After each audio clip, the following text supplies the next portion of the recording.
Hello mga bossing. Mga bossing, turuan ko pala kayo kung paano to ikabit mga boss. Di ba nagkakabit kayo ng ganito mga boss, yung cable. Tapos mahirap mga bossing kasi walang naghahawak. Yan o. Di ba? Di ba nahihirapan kayo dyan? Tapos ikabit nyo pa to sa may dulo. Turuan ko kayo mga bossing ha kung paano to ikabit ng simple mga boss.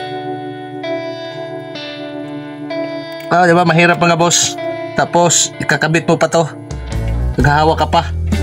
May simple mga bossing na nakita ko kanina doon sa sa vulcanizing. Kay bossing dyan. Ito lang ginagamit niya mga boss. Ito. Nagamitan niya ng ganito mga bossing. Tapos pinasok niya dyan.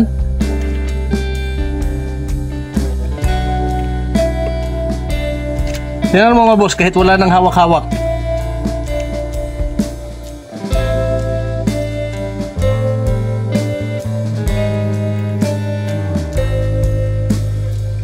Pinasok niya dyan mga boss. Pinasok niya to.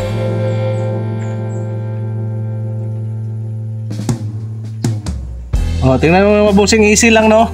Hindi ka na naghahawak. Nakabit na.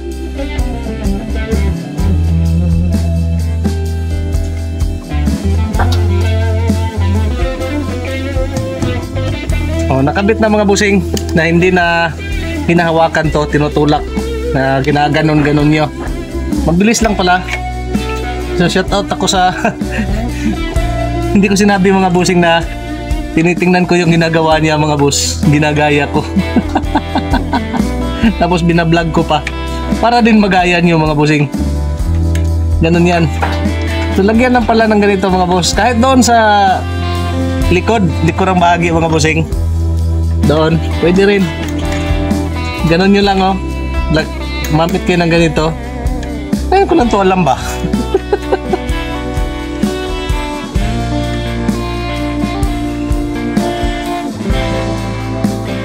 Diskarte yan, diskarte.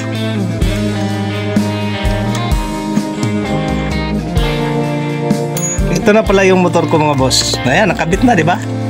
Ito na pala yun, oh. Pinandar ko na. Nakabit ko na yung mga gulong.